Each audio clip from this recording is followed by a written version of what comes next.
Welcome to Our Family, Our Legacy. I'm your host, Charles Ellis, and today we're joined by someone who has done some extraordinary work to connect the dots of our family's past and preserve the path of our ancestors. My cousin, Renee Sherry Frazier. She's a retired healthcare CEO and the author of a powerful new book, Our Legacy, the Parkers, Cooks, Ellis, and Chambers Ancestry Tracing, and it's volume 1. In today's episode, she'll share how this project came to life, what she uncovered in her research, and how understanding our family's journey gives us all greater strength, love, and compassion moving forward. With that said, welcome to my beloved cousin, Sherry. How are you this morning? And I'm just so glad he called me Sherry because, Renee always sends me emails that say Renee. And only my associates call me Renee. My family calls me Sherry. So I'm happy to say that he's calling me Sherry this morning. I feel good about that. I feel good. Good. We want to make you feel good. Okay. All right. So let's get into it, Sherry. Yeah. We have thousands of questions to ask about this book, and I'm sure others do as well. But we're going to see how many we can get through today so we can really get a grasp of this wonderful work that you've put together. But first of all, help us understand what inspired you to begin researching and writing this book. Well, I'm not a writer. I'm going to be very clear. You are the writer in the family. You write beautifully. But I really wanted to capture our ancestry. And I wanted to capture it in terms of the names of the people, who these people, my people, our people really are. That to me was very, very important. I knew a little bit. And by the way, I only went down my mother's side. I don't know. I'm a Daniil. My mother became a Daniil. She was married 3 times, but I don't know the Daniil side. I only know the ancestry down my mother's side, which we share because we share grandmothers.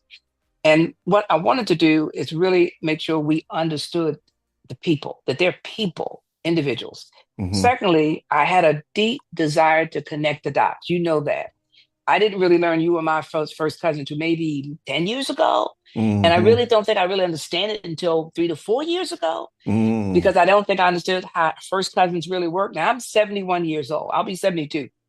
And I don't really think I understood that. And I don't think many people in the family really understand how to connect the dots around family. So it was imperative for me to connect the dots of the Parkers, which I knew a little bit about, the Cooks, which I knew a little bit about, the Ellis family, which I knew almost nothing about, and the Chambers family, which I knew a little bit about, but not as much as I would like. So that was important to me.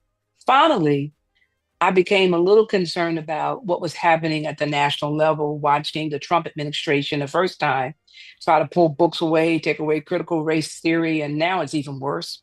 What's going on, taking names away from ships and trying to remove our history from the history book. It's very disturbing. So that was another reason. So I really had these various reasons to try to dig into this research, and it's been amazing research. So those are the big 3. If you look at my book and you go look at, I think pages maybe 19 and 20 kind of talk about all the reasons I decided to do this. But those are the big ones. Those are the big regions. Okay. Yeah. So, but what stands out for me is this whole idea of connecting the dots, Oh, yeah. Yeah. And it's not as simple as it may sound, is it? No. It's quite extreme. It's very challenging to find the paperwork, because if you're going to really do genealogy, you really got to use the paper, because DNA is just a piece, but it doesn't tell you who the people are. It may tell you what your DNA is made up of, like British, Italian, and all that kind of thing. But it won't tell you who the names behind the DNA. Yeah. So finding the names behind the DNA was important to me. It's very important to me. And another thing that stands out there, because is that if someone like you is not doing this work, it's lost. It's lost. The story is lost. I mean, and that's what makes it difficult, because you're doing it after generation of generations, having not done that work, with the exception of what is done, publicly or from a government platform. But here you are trying to capture all of this information that's been kind of like out there, and just pulling it together, connecting those dots. It's a beautiful thing. I have another question. How did you begin tracing the Parker, Cook, Ellis, and Chambers ancestry? How did you begin that journey? How did the journey So, begin? so here's the good news. The good news is we did do some of this work, but it Mm-hmm. wasn't me. It was not me. Mm, It was Rosalie Bowes, who's gone, was my grandmother, my mother's sister, her baby sister, in mm-hmm. 1999, through the Parker family reunion process. They did a book, and then most people have, some people have this book. You may have it, the Parker book, The but Parker it's book. the Parker, Ho- yes, the Parker family, of Howard County. There it okay. is. Okay. So Uh-huh. that book was done in 1999. And it wasn't a thorough, detailed book. It was more around just Hmm. who was who, starting with the Parkers. Mm-hmm. And what's interesting, it really integrated the Parker Cook connection. The Mm, book really should be called The Parker Family and the Cook Family Connection. It really should mm-hmm. be. Mm-hmm. But it really just went through a list of names and faces. In 1999, Kevin Bowes was the person that kind of laid it out in PowerPoint. And you had Stuart Clark. I used to call him Uncle Bubby, but he was Cousin Bubby. I always thought Mm-hmm. he was my uncle. He really was my cousin. Mm-hmm. And together with Ada Parker and Mink Parker, who was Paul Parker, they were on a committee that put together the family reunion. And there was a real desire to figure out actual people. So that's how it started. And then the other piece has been my cousin Jimmy Cook. So Jimmy had started about 15 years ago doing research, doing Ancestry to look at our Cook connection and Parker connection. So Mm. thanks to that work that started, it made my work a little easier. I had a starting point. So with that starting point, I started using the basic things that genealogy use, which is birth certificates, death certificates. They use wills.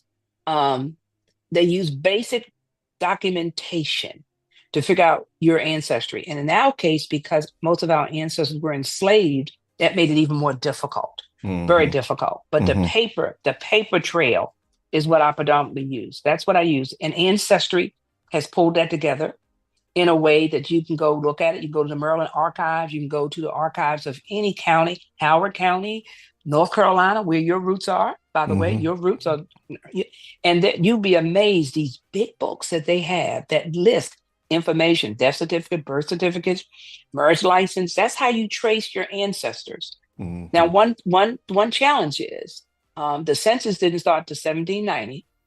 So that's a challenge. We weren't on the census until 1850, predominantly people of color. We're not on the census. Free people were on the census, and we did have free family members, by the way. I found that out. And the other piece that's important to know is that you really got to follow people through the census more than just one time. Census is every 10 years. Okay, people don't know that, every 10 years. So you want to look at it a couple of times to make sure you have the right person because many of our ancestors did not really know their birth date. So trying Mm. to find them could be a little bit of a challenge. Death Wow. certificates were not required in the United States until about 1905. So that means, death certificates are very important because they Mm-hmm. have your parents' name on it. And that's how you trace back through a death certificate. You trace Mm-hmm. back. So Mm-hmm. that's kind of the tracing process. Okay. Okay. Beautiful, beautiful, beautiful, beautiful work. Wow. Wow. Unbelievable. Anyway, well, during that process, and up to this point in your journey, were there any discoveries that surprised or deeply moved you? Ah, let me tell you, Hmm. surprise, surprise, surprise. Mm-hmm. Civil War that we had Mm. ancestors that fought in the Civil War, three and four of them. Oliver P. Cook, one of my favorites that I followed Mm-hmm. in my book, the first Mm-hmm. book. Mm-hmm. Revolutionary War. It never dawned on me that we would have had ancestors that were in the Revolutionary War, mostly that fought with the British, because the British promised us our freedom. In the 1662, slavery for people of color was for life in many states, and Maryland was one of them. And some of the northern states, by the way, which surprised me. Also, New York was one of them. So it was expected that we would be in slavery for life. So we fought in the Revolutionary War. We have an ancestor that I could document. And the way I found it was Mm. because he sued the government for his back pay. And that's how the documents that I found. There's so many documents out there, it's amazing. So that was very, very surprising to me. What moved me the most was Oliver P. Cook. who fought in the Civil War. He was the youngest of the Cook sons of Frank Cook. He was only 19. Somehow, don't ask me, he escaped. Maybe he took a train, Underground Railroad with Harriet Tubman. She was in Maryland. Frederick Douglass. I don't know how Oliver could escape. But the key thing is he went to fight for the freedom of his family. And because we won the Civil War, he is one of the people that made that happen. And the other thing I found out when I did this research is his name is on a monument in Washington, D.C. I did not know there was a monument that was dedicated to the colored troops. That's what they called us, the colored troops. And his name is engraved on it. And other family members are on that statue as well. So it was just amazing to find this information. And I've talked about it in the book. And I have a picture of the statue in the book. And his name on the statue is in the book. Because that's significant. That's really significant. I wanna, if you don't mind, I wanna read a passage. It's on page 48. And his name is, of course, engraved in the National Black American War Memorial in Washington, D.C. And you can see it on page 49. But I want to read this passage right here. And it says basically, Oliver made a difference. The ability of an enslaved 19-year-old man to fight in the Civil War with many other young enslaved men made a big difference in the fight for freedom. The additional manpower of the colored troops helped drive the Union to victory, and Oliver P. Cook and his two brothers eventually became free men. They now had the victory that their children would not be born into slavery. The legacy of our freedom from being an enslaved people started with Oliver P. Cook and his two brothers, Moses and Reuben, and another ancestor, Dennis B. Parker. Wow. That is you read it so much better than I wrote it. Thank you so much. That is remarkable. It is remarkable. It is remarkable. Beautiful. It is beautiful. Man, how wonderful this is. And I'm hoping that people who are listening are really beginning to connect the dots, to right now in this moment. Let me ask you this. How did the stories of our ancestors navigating success in America shape your own view of family legacy? Well, you read these stories and it's pretty humbling. There's a story that I talk about in there about my grandmother basically wringing the neck of chickens. And basically my mother was in the kitchen with them. Aunt Carol told me this story. Aunt Carol, who's still living, 88 years old, grandmother's two living children. Yes. And she's talking about them running around the kitchen, catching these chickens to eat them. They weren't pets. It's very humbling to understand. They didn't go to the store. They ain't had no Amazon. They had to kill for their meals. See, we go to the store. That's so humbling. That is humbling. They had one outfit to wear. They had one pair of underwear. When they were growing up, she said they always lived in areas that were challenging with rats and rodents. And she said she learned early when she was young, she'd take care of the kids and smack the rats off the chair, off the bed. My grandmother had a really high bed. Lala had a really high, our grandmother had a high bed. I didn't know why. She did it because over the years, she was protecting herself from the rodents and the rats. When they lived on a farm, basically animals had to live in the house with them because if not, people would steal them.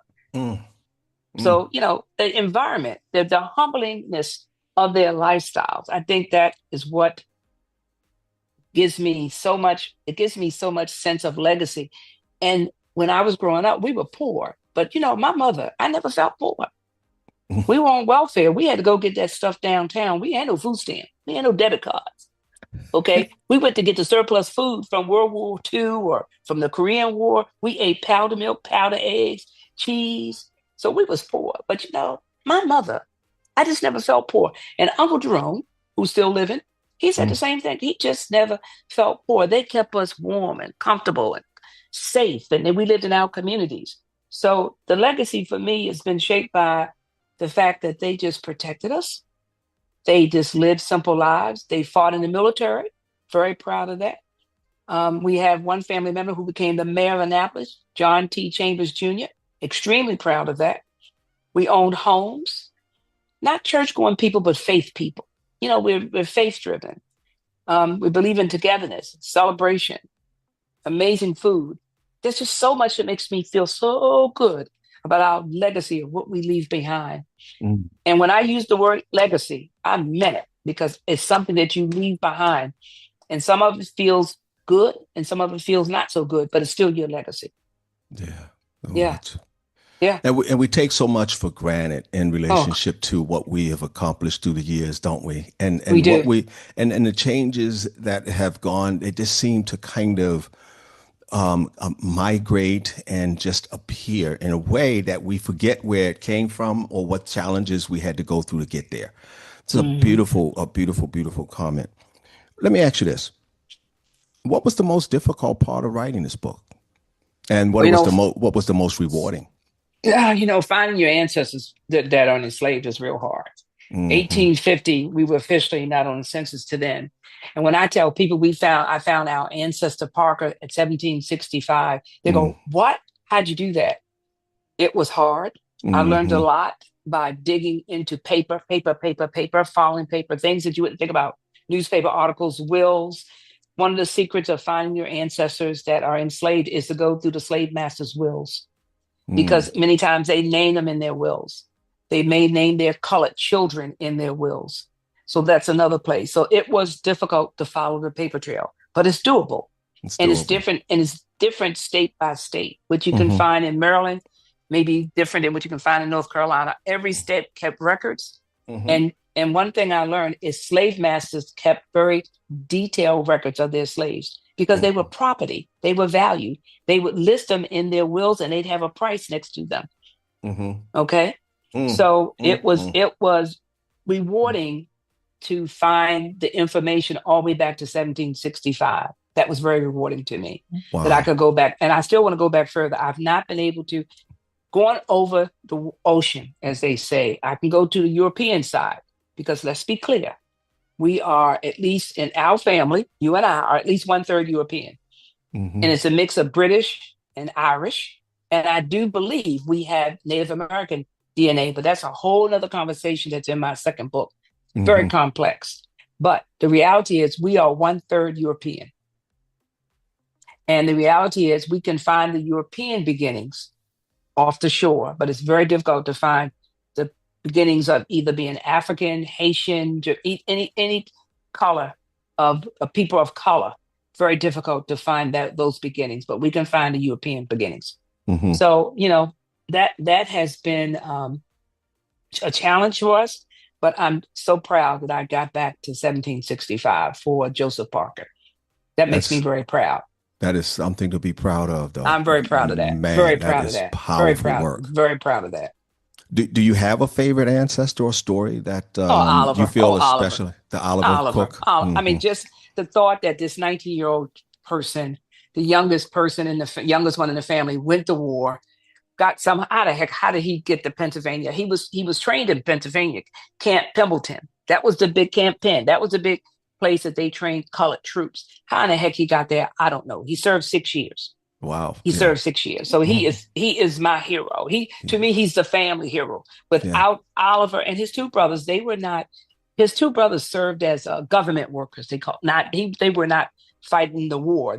One trained the mules, so they didn't fight the war. But Oliver was in the infantry, so he fought in the war. But they were still in the war in terms of supporting the troops. Somebody had to clean up the dirt and the trash and the crap, and they Mm. did that. But he was in the fight, and Hmm. I really respect them all. But Oliver is my favorite character in the book because I dedicated a lot of time to him and what he did, and at that young age, that just blows my mind. And he got up there, got trained, stayed in 6 years. I don't know how he did it, but it feels so good to know that we have family members, not just Oliver, but family members that were part of the fight that Mm. freed us, that Man, freed us. Because remember, they expected that we were going to be enslaved for life.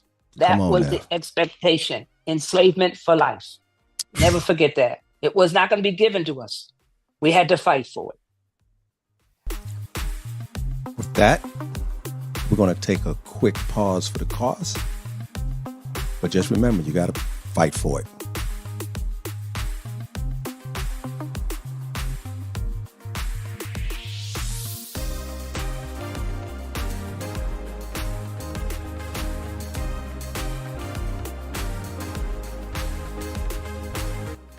Welcome back, everyone.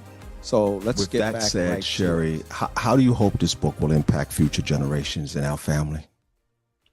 Well, we always tell people they need to know more about their history. We tell our young people that all the time. And they always say, I don't know why. Why do I need to know more about my history? Well, for me, I had to understand my connection with Lala Chambers to you because I didn't realize we had the same grandmother. Boom, boom. Never saw you as a child. Don't understand it. But you had a good relationship with her. And I always feel good when you say that to me. But I think Tyler Perry has said some things recently that's made me really frame this notion of why it's important that we understand our ancestry. One is that if we understand where we came from, we'll understand our power because we were not supposed to be here. We were supposed to be enslaved. So if you understand that as a young person of color, you understand your power. Your ancestors had power. The other thing he did was he explained this notion of footprints. I don't know if you saw this, but he did this. He explained this notion of footprints. And it was so powerful. And what he said was, he was walking with his son one day and he saw his son's footprints in the sand. And his son's footprints were in his footprints. And then he thought, wow, our ancestors' footprints came over water. And even though they're trying to erase our footprints, they can never erase them because our footprints came over water. So it's important to understand how we got here, where we came from, and the power that our ancestors gave us because of their legacy of what they did. So, I mean, I just think it's so important that now we used to say we think it's because we don't want history to repeat itself. But unfortunately, history is right now repeating itself. That's scary. That is scary. History is repeating itself right now. That is scary. That is very, very scary. That's scary. But now that we know it can repeat itself, we got to understand our power. Our power. So, and our footprints can never be erased because our footprints came across water. That was from Tyler Perry, not from Renee Frazier. But I love it. But yeah, it's humbling and it's important to understand. And it's done a lot for me. It's inspired me to be even better than what I am today. I love it. In order to know where you're going, you got to know where you've been, right? I like that better. I love it. I love it, cuz. I love it. I love it. Yeah. What advice would you give to family members who want to start exploring their own branch of their tree or their heritage, what advice would you give them? I watch Henry Gates, who's the master of looking up people's ancestry. And he gave the advice that I think he is correct is first talk to the people that are living that are the oldest. And I've been doing that for my second book. Anybody over 75, I'm interviewing. They don't know all the information, but they have a context that I don't have. So interviewing the oldest people in your family is probably a good way to start. And secondly, get your DNA analysis just to get a sense of what you're made up from a DNA perspective. And third, utilize tools like Ancestry and also, go look at death certificate, birth certificates, try to trace grandparents and great-grandparents just to understand where you come from. But I think if you did those three things, it's a good start. Just talking to the oldest people in your family, get your DNA analysis, so you got a feel of that. And then start tracing the paperwork. Start looking at death certificate, birth certificates, papers that you might have at your family. Funeral programs are extremely helpful. People throw those away. I saved them for years and never knew why I kept them. And they have helped me so much with my book because I have the funeral programs. I read about things that I didn't know some of my aunts and uncles had done. Wow. What some wonderful, wonderful advice. I hope everyone's listening out there because I'm telling you, you dropping some serious pearls of wisdom here. You talked about volume 2. Now, I think you kind of like went into this a little bit, but how can family members contribute to that volume 2? What would you like for members to know about volume 2 in relationship to how they might be able to assist? Well, the interviews I have been, that's to be ready for those. Yeah, Charles, I've been doing interviews. I did Uncle Jerome. I'm going to do Aunt Carol. Anybody over 75, I need to do Joan. I'm just trying to get, Joan has, pearls of wisdom. Oh my goodness. Pearls. Yes, and does. she, oh my goodness. And she told me she had done sit-in at the counters in Walmart, not Woolworth. I did not know she had done any civil rights activity. I did not know that. So I Yeah. definitely want to talk to her. The other thing I've learned by interviewing people, that my mother and Aunt Rosalie, Uncle Milton, uh, my mother's husband at the time, Robert, and Carl's boyfriend, Montague, was part of the March on Washington, that they attended the March on Washington. I never knew that, and I would only know that because she could tell me that. And when I get oral history like that, I validate it. I found out my sister knew Camille, who's 75. I did not, she knew that. And then I found out that Tracy knew because her mother told her. So oral history is very important. So I think people that I can talk to in the family, that's my greatest help. And people, I record them just like you're recording. I do audio recordings just to get pearls of wisdom of things that I would have missed that you're Hmm. not going to find in the paper trail. Yeah. You're just not going to find it in the paper trail. So talking to family members, and for family members to be receptive to talk to me, has been very helpful, extremely helpful. Beautiful, beautiful. So tell us then, where can listeners find or purchase the book, and how can we support your work moving forward? Well, I made it easy. I do have hard copies, maybe two or three left. I sell them for $25 and $10 if they want to have it mailed to them and have me sign it. Some people like that. Hmm. Um, the book is a big book, has a lot of pictures in it. I did that on purpose. I did pictures of the past and the present. I wanted people to see the connection. So there are a Hmm. lot of cool pictures in the book. I tried to get pictures of every relative I could find, and it's in the book. So they can get a copy from me by just texting me at 724-503-8433, or call me Hmm. 724-503-8433. If you want to buy a hard copy, $35, and I mail it to you. If you want it, I've made it available free because I think it's important. So we have a family website, and at www.allaboutfamilybaltimore.com, you can go on there and it's free. You can download it. I mean, I made it easy. You can download it free. So Okay. I never did this to make money, Charles. It ain't going to Hmm. make no money. I spent five, six, maybe $7,000 to write this book. I don't think people understand what it takes to write a book. Yeah. But most people in the family, the research is critical, and the amount of travel, the editing, the layout. So to me, it's a gift to the family. So www.allaboutfamilybaltimore.com. It is free. You can download it. Beautiful, beautiful, beautiful. I just want to kind of emphasize that with what you say in the first section of your book, or it's actually section two, that the book was written for many descendants as a resource to understand the life many of our ancestors lived through slavery, Jim Crow, and legal segregation. These were intentional systems that legalized how people of color would be treated in an unequal and oppressive manner. This book is designed to be a tribute that honors the success of our ancestors in their military service, home ownership, creating loving families, and paving the way for those many descendants who have achieved greater wealth, better education, fair wages, access to health care, and the right to vote. I just want to emphasize that because the book basically is a story about our journey from some of the most deplorable conditions and circumstances, the resilience, the power that is so involved in everything when we come together as a family, when we work together, so many things are possible. It's a beautiful piece of work. Thank you so very much. Thank you for sharing your story, your research, and your heart with us today, Cousin Sherry. It was really, really wonderful. And I'm sure that the listeners got a lot from it and will continue to get a lot from it as they chime into this particular episode. Your work, Cousin Sherry, is it's more than a book. It's a bridge. It's a bridge between generations and a light for the path ahead for all of us. To our listeners, if this conversation moved you in any way, reach out. Let us know your reflections. And most importantly, pick up Renee's book and let the stories inside deepen your understanding of who we are and where we've come from. Until next time, I'm Charles Ellis, and this is Our Family, Our Legacy. Thank you very much, and peace.